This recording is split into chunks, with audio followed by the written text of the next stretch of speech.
It is Friday, and we are working for Crusoe.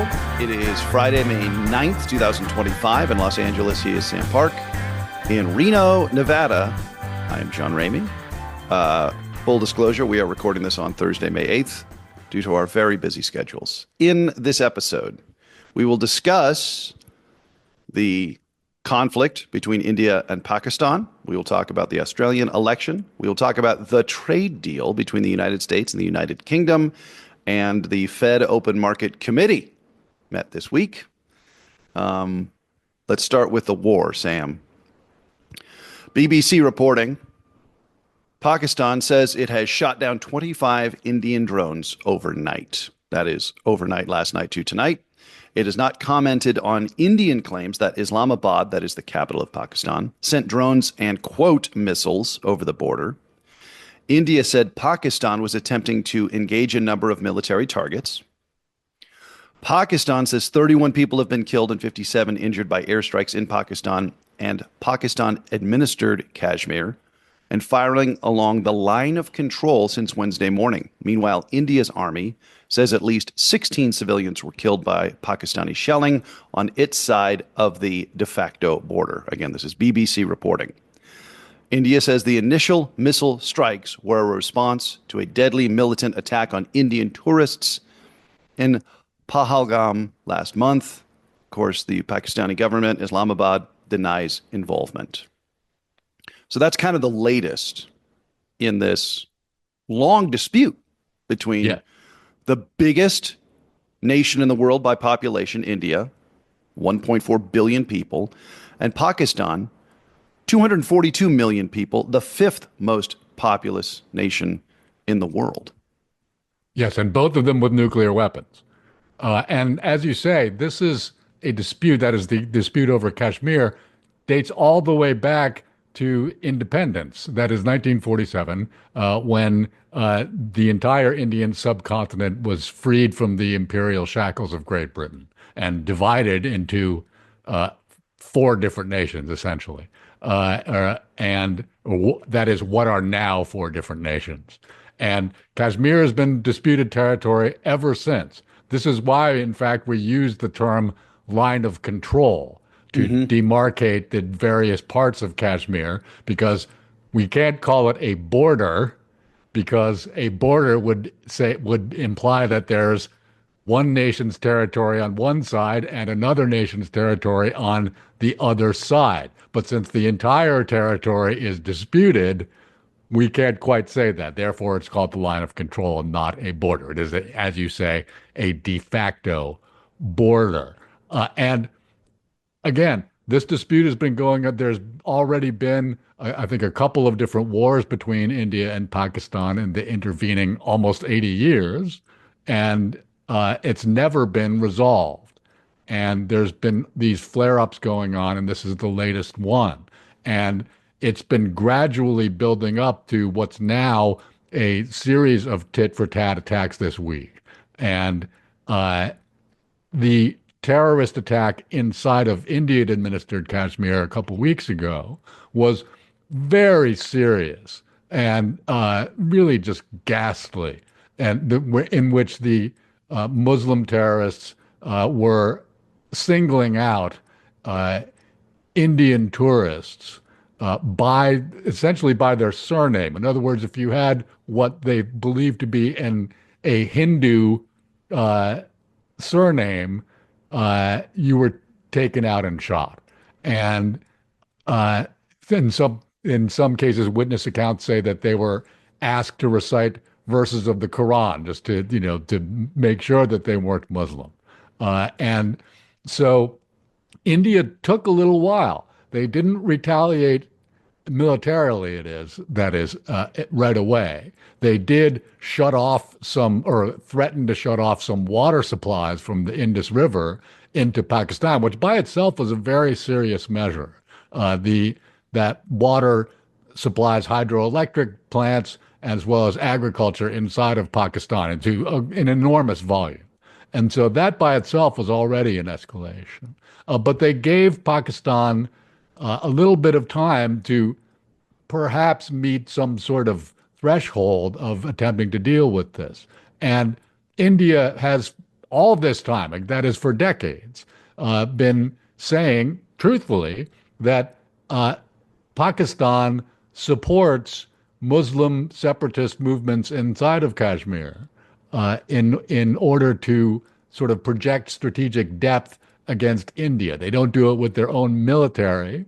They do it with these sort of separatist militia, very much along the lines of the Taliban in Afghanistan. When the Taliban were a insurgent group, they had the large scale support of the Pakistani military. And so Pakistan has, in fact, been supporting these separatist groups inside of Kashmir for a very long time. But again, much like the Taliban, this doesn't always devolve to Pakistan's own interests. Sure. I think they would have much preferred that these attacks had not occurred. And so when Pakistan says, well, it's not like we asked them to do this, they're probably right about that. But the fact is that very few of these separatist militia would exist without the support of the Pakistani military. So is it analogous to like Iran and Hamas or Iran and I'm blanking on the group across the border to the north of Hezbollah. Hezbollah. Thank you. Yes, it's Yeah, very is much, I would say it's much like more like Hezbollah right because because you don't they don't like ask permission, but they're still getting money. that's right. And in fact, much like in the case of Israel and Lebanon, there's exchanges of fire that take place across the line of control on a fairly routine basis. They're small and they're, generally manageable and they don't result in any, serious implications like the incidents that we're looking at this week. And so, yes, it is very much like that. But the other thing about it is that uh, Pakistan still conceives of India as their eternal enemy.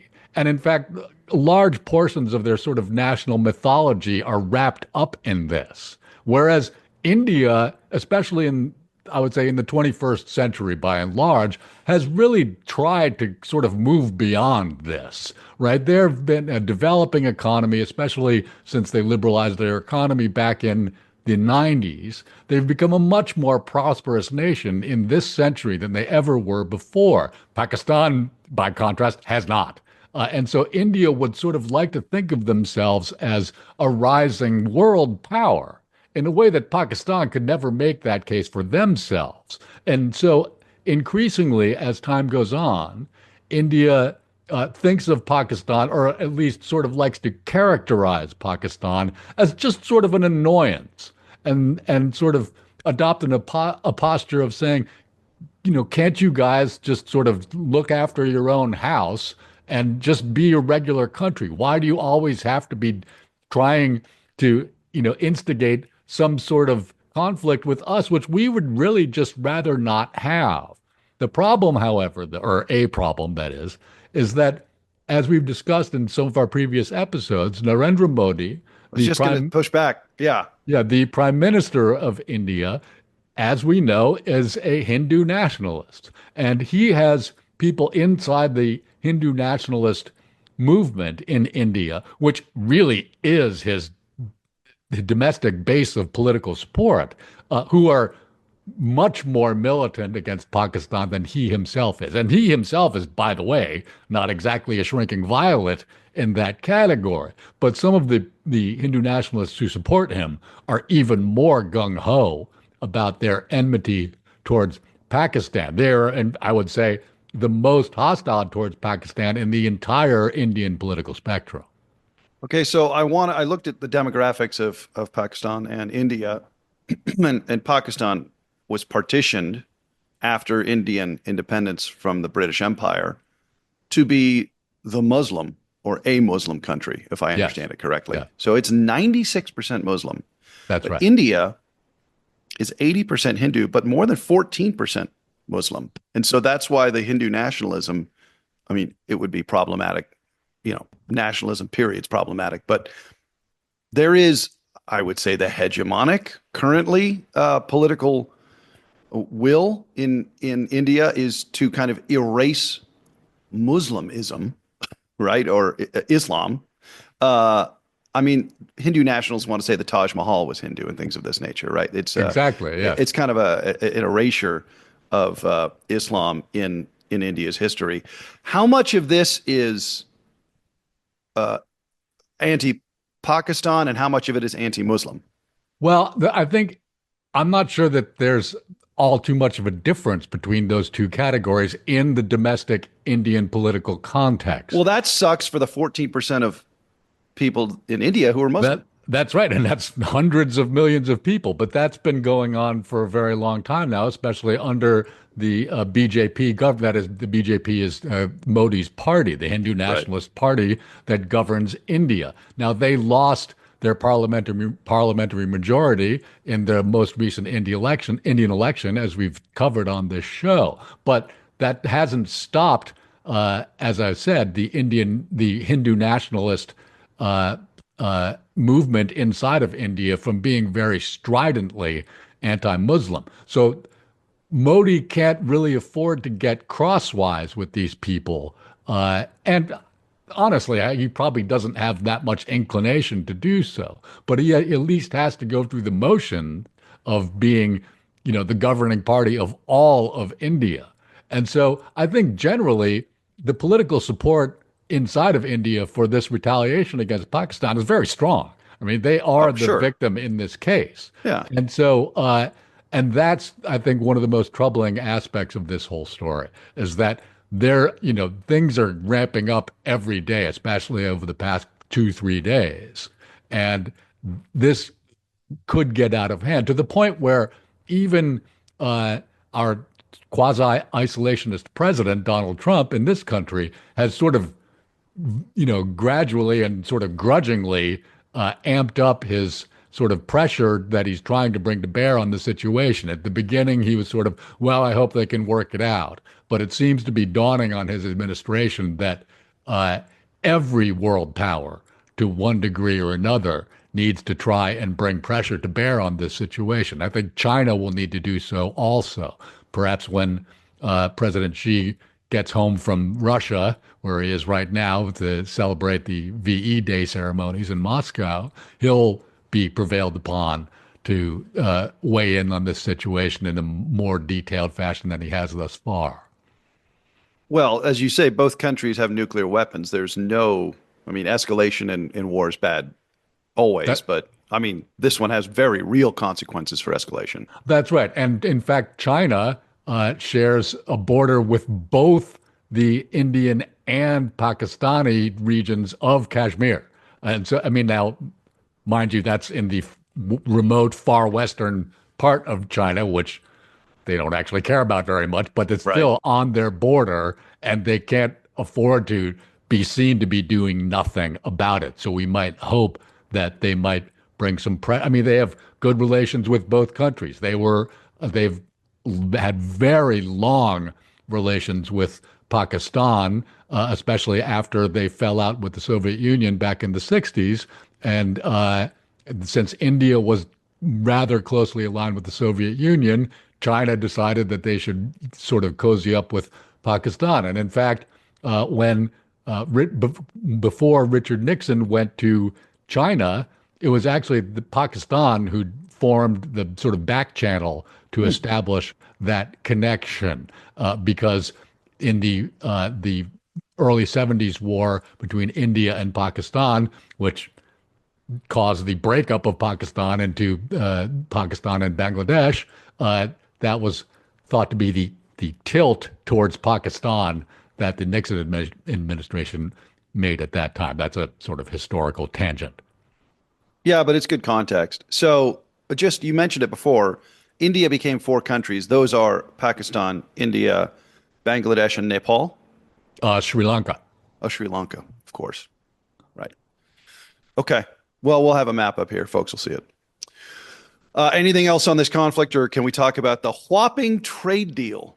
Let's move on to the trade deal. We'll have to come back to India and Pakistan almost certainly next week, but Well, if not, then certainly in future episodes. the world's been coming back to India and Pakistan for decades now, so why should we be any different? That's right. Okay. CNN reporting trade deal. President Donald Trump announced a trade agreement with the United Kingdom on Thursday. noting that it will be, quote, the first of many. British Prime Minister Keir Starmer spoke via phone during Trump's announcement. Few details were immediately announced on what the terms of the agreement include. A White House fact sheet, right, stated a 10% tariff on UK imports will remain in place, but cars from there will be taxed at a reduced rate. British car isn't Land Rover and Range Rover Ford now anyway? I'm trying to think of people buying Triumphs, I think MGs. they actually Ford divested from that company, if I'm not Okay, mistaken. I'm not certain so about that. Jags and Range Rovers, Rolls-Royce, yeah, right. they made a So point of talking about that at the White House this grassroots, morning. Yes, yeah, Bentley. right. My apologies for not being more up to speed on UK automotive brands in the moment. I mean, just the phrase White House fact sheet makes me smirk. Okay, you know what? I'm going to actually depart from you on this. If you Okay. look at the graphic that they put up on Truth Social this morning, it's actually very accurate. All right. If you look at the sort of just headline numbers that they put up, it's actually rather informative. Right. For instance, when it says that the United States will be bringing in $6 billion of tariff revenue, that's 10%, right, of approximately $60 billion that of imports from the United Kingdom last year. So 10% of 60 billion is 6 billion, right? And so that's a reasonable projection. The problem is if you look over on the right-hand side, you'll see that the previous tariffs that we were charging the United Kingdom were 3.4%, and now they're going to be a base of 10% with these exceptions for cars, as you mentioned, and also steel and aluminum, or as the British people say, aluminium. Aluminium. Yes. Now, I would think that if we could convince them to just say aluminum, we should bring that tariff to zero. But that's just me.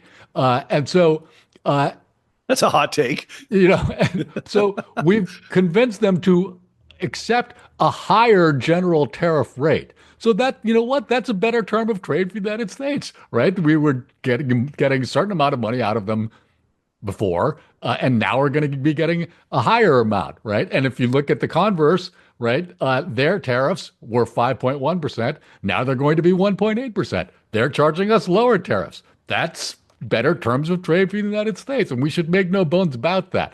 The problem, though, is that $6 billion, that's not really a lot of money, right? This is a very small deal, right? That we think of, and I think, Trump is sort of an Anglophile, right? He sort of admires the United Kingdom, as we've discussed before, but $6 billion, so what? I mean, it's not really. And so, we're going to see additional details about this. I think this deal will go through. By the way, it's the second pretty substantial trade deal from the British perspective that they've signed or not signed, but announced this week. They just a couple of days ago announced that they've got a big trade deal with India. And I think that we can look at this deal and understand that this is just sort of a very direct confluence of interests between not just the countries, but the governments of these two countries. These two trade deals with India and the United States are easily the most important trade deals that Britain has come to since Brexit, right? Which was finalized 5 years ago and decided upon 9 years ago. And since then, they've been, one of the promises of Brexit was, oh, we don't need to trade with the European Union. We're going to sign all these other great trade deals, which they have not done. Yeah, And they were so, in the weeds on the yeah. paperwork. And by the way, Brexit was a sort of small c conservative project. That is, it came from the political right of the British political spectrum. And I think that it helps the Labour government to be able to stand up and say, well, the conservatives were the ones who wanted Brexit, but we're the ones who made the deals, right? And of course, it helps Trump a lot to be able to say that he's made a deal because so far, this is the first one in now exactly a month since he paused the reciprocal tariffs, which were ridiculous. And so, they kept saying, oh, all these countries are trying to make a deal. And in fact, they've got Scott Bessent, the Treasury Secretary, and Jameson Greer, the trade representative, going to Geneva this weekend to have initial meetings with China. So these are at least sort of positive gestures that they can make in terms of being seen to make deals. Now, I don't think this meeting in Geneva is going to add up to much. They've sort of been using language like, oh, well, we're taking preliminary steps towards, establishing a framework for future negotiation. It's just sort of like, gradually pushing off the sort of day that this deal might come to fruition. But we'll see what happens. We'll talk about that next week. Okay, Sam, neither you nor I are professional negotiators, so I don't want to get too far out of my lane here. Um, but if you're in talks with the United States about a trade deal right now, why don't you bluff for 3 months and wait for essentially the embargo that's in place with China to weaken the United States position? Well, Then maybe talk. this is sort of the point I'm making is that Britain can't really afford to do that, right? That their economic profile has just been sort of permanently dampened since Brexit, right? Sure. Which is So they had urgency, but yeah, and so that, I apart don't. from them, Well, that's the anybody exact major? point I'm making, is that it Yeah. should surprise nobody that Britain was the first country to reach some sort of trade accord with the United States. It should be very obvious that it was them.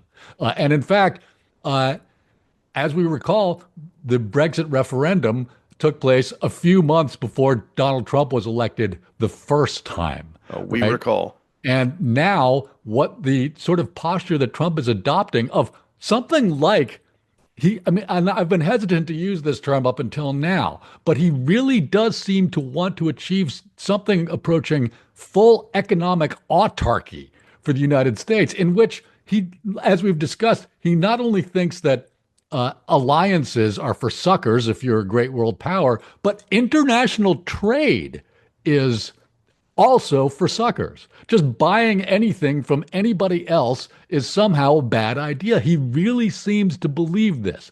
Again, I haven't, I've been hesitant to sort of pose it in these terms because he's never actually come out and said that. And as we know, just because a proposition is entirely ridiculous, that's not enough to stop him from saying it, right? So if something's holding him back from that, it's not that. But again, I think the reason that he seems to think that trade deficits are this enormous problem is just because he doesn't like giving money to anybody. And so therefore, if you're giving somebody else money, that's bad.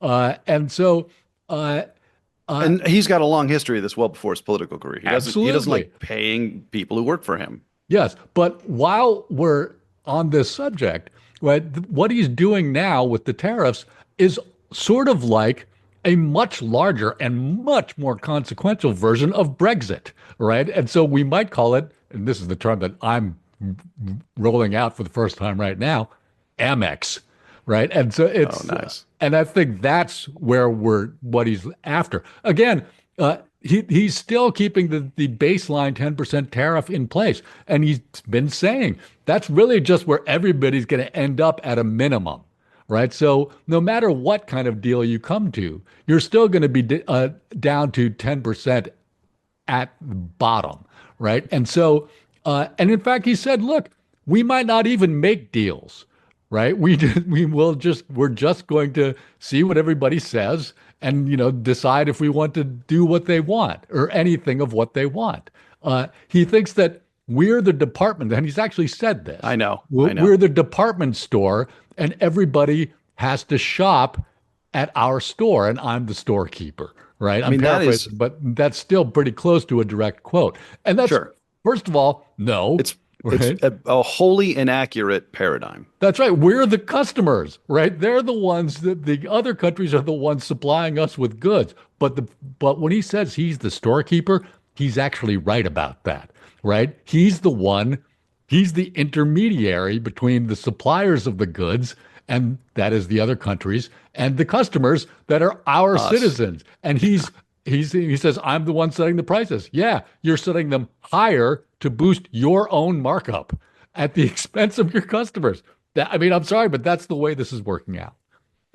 Okay, a couple of things. Let's define some terms. Autarky is no foreign goods. Everything that consumers consume within your own economy comes from domestic production. Is that the Yes, that full basic? self-reliance. Yes. Yeah. Again, some weird pioneer fetish thing, right? Yes, I think I that's right. like I like to drink Czech beer, right? I don't feel like I'm Yeah, what's wrong lacking with you, patriotism. John? Yeah, Why don't you just drink American beer? I like American beer too, but I want to be able to drink Czech beer. And then the other thing that keeps coming up, we're going to make deals and trade deals. Has it Has the term of a trade deal radically changed since Donald Trump came to power the first time, or does he simply disregard, like he did with Iran, which is not a trade deal, but or NAFTA? Is his kind of I don't know fecklessness towards existing trade deals, even the ones he signed in previous terms, like why are all of these deals to be made now? Aren't there terms on the books of existing deals? Why does he all of a sudden want to make 200 deals? Do we not have deals in place with 200 different countries? Yes, we do. But that's exactly the point I'm making, right? Is that he seems to think that the entire way our economy has run thus far is bad. So he's And just breaking existing trade deals, all yes, most of these. yes, and or he's And not, Congress could tell right? him to not do that. And they could, yes. And Yeah. there's been some movement towards trying to in Congress to try to get him to stop. I don't think that's going to go anywhere. Enough on trade. Let's talk about the Fed. They're related. Fox News. The Federal Reserve on Wednesday announced that it will leave its benchmark interest rate unchanged as policymakers continue to monitor inflation and the labor market amid elevated levels of economic uncertainty, I'll say. The central bank's decision leaves the benchmark federal funds rate at a range of 4.25% to 4.5%. It comes after the Fed left rates at that level at its two previous meetings in January and March, which followed three consecutive rate cuts at its preceding meetings. The Federal Open Market Committee, which guides the central bank's monetary policy moves, noted in its announcement that, quote, uncertainty around the economic outlook has increased further, end of quote. And the Fed is monitoring risks to both sides of its dual mandate, adding that risks of higher unemployment and higher inflation have risen. Fair and balanced from Fox News. Absolutely. And that's all very appropriate. Investors expected the Fed to leave rates unchanged, and that's exactly what they did. And so Powell is exactly right. And in fact, went into a little bit of detail where he said, look, there are four main areas of uncertainty. There's the tariffs. There's what he called fiscal policy, that is the looming tax legislation and that the concomitant spending plans. And then there's immigration, and as well as deregulation, right? All of these things are going to have some impact, but none of them have been decided. And so, yes, there's a certain amount of uncertainty. The Fed left rates unchanged. Trump has since called Powell a fool. He's,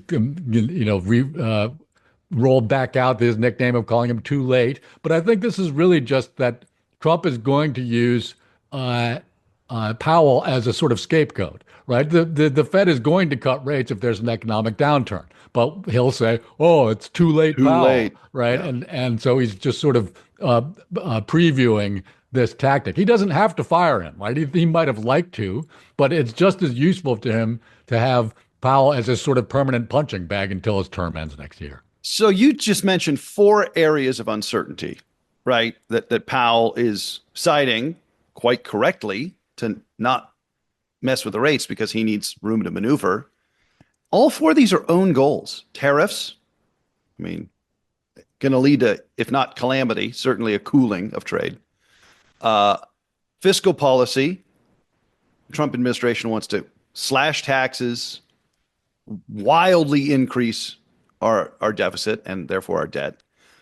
Immigration labor shortages are to be anticipated if you're going to have a hardline crackdown on immigration. And then what was the fourth one? Sorry. Oh, deregulation. Yes, right. Uh, I mean, speak on deregulation a little bit about how that's going to kind of impact things. Well, I mean, it could cause additional mergers and acquisition and things like this. But the point of all of these things is that they're all essentially inflationary, right? I Right. mean, they'll And they're all own goals. well, that's right. And they're all, policy decisions made by the administration, but they haven't been finalized. So nothing Powell said is remotely controversial. And in fact, this meeting was not especially newsworthy. It's just that it touches on things that we generally like to discuss here on Working for Crusoe. Okay. The other side of our dual mandate, of course, is foreign affairs. So the Australians had an election. Reuters, Australia's Anthony Albanese claimed an historic second term as prime minister on Saturday in a dramatic comeback against once insurgent or once resurgent conservatives, powered by voters' concerns about the influence of U.S. President Donald Trump. Peter Dutton, leader of the Conservative Liberal Party in Australia, That's conceded just what they're called, yes. yeah, conceded defeat and the loss of his own seat, echoing the fate of Canada's Conservatives and their leader, whose election losses days earlier were also attributed to a Trump backlash. Let's just zoom out on this. 150 seats in the House of Representatives were up for election, and 40 of the 76 seats in the Australian Senate. This is the fourth time, this is Wikipedia. It was the fourth time in history that a party or coalition secured 90 or more seats in a federal election, the last instance being 2013. It also marked the first time a single party, and specifically the Labour Party, achieved this feat. So this was a landslide for Labour and Albanese in Australia. Yes. And it's in fact, as you say, it very much was an echo of the Canadian election. And as we recall, the center-left Labour Party won their election in the United Kingdom last year. And so, at least in amongst large Anglophone, that is English speaking, Commonwealth countries, right? The center-left seems to be resurgent, and so that's kind of a departure from what we've seen in recent years. And in fact, in Canada and Australia, the sort of anti-incumbency wave that characterized many of the elections we covered last year seems to have broken. Now, I think it's too early to say that this is any sort of a global trend, but I don't think these are the only two countries that are going to vote where the policies of the Trump administration are going to be an important factor in those votes. And so we'll see how this works. Now, there's certain things about the Australian system that are just sort of interesting and certainly played a role here. For one, voting is compulsory. That is, you have to pay a fine if you don't vote. And generally, that results in very, very high turnout. So the point is, you can't just energize your base and hope that people who don't like you are going to stay home, because they're not going to. And the other thing about it, though, is that their voting system is what they call preferential, what we would call ranked choice voting. And so if there's more than two candidates, you list them in order of your own preference. And so if no one gets a majority, then the second and third preferences are added in, and eventually you figure out who's going to be in charge. And don't we generally regard ranked choice voting as a very good thing that should be adopted in this country? I would very much like to see it, and it does pertain in some areas, but like Alaska has it or something, right? Yeah, but I think that really helped Labor get their enormous landslide, is that they were the second and or third choice of an enormous amount of voters who didn't want to vote for the Conservatives no matter what. Just as pushback to those who say that could never work in the United States, it's how we vote for the Heisman and various MVPs. So it's a concept familiar to millions but you know what, John? Americans. This is not sports, just like almost everything in the world. But I'm just saying this is not a difficult concept, is my point. No, it shouldn't be. What a great episode, Sam. And we're taping We said last week it was going to be action-packed, yeah. And we're recording on the 8th of May, VE Day. You mentioned earlier there were celebrations in Russia. Big deal. It's a big deal to defeat the Nazis 80 years ago. That's right. Thank you, General Zhukov. Yeah. Shout out the Allies. And also we have a new Pope. And, the Vatican is a foreign country. It's Leo the 14th. He's from Chicago. First American Pope. Yeah, I wonder if that might have if Trump might have had some impact on that election, I, right? If the so, Cardinals might have thought, this might not be the worst time to have an American pope. Mind you, I just got an email saying that I was out, they decided to go in a different direction. That's disappointing for me, but oh, I was unaware of your candidacy. yeah, well, I think almost everybody was, and there's good reason Yeah. for that. Um, but if you're a non-American Catholic, aren't you just so tired of Americans at this point? Yes, I think that there are a Oh my, lot of like, very yeah, disappointed people I around know, the world. Yeah. I know. Anyway, uh, best wishes to the new Pope. Um, that'll do it for us. We'll be back next week. Have a great weekend. Sam, I'm John. Thanks, everybody.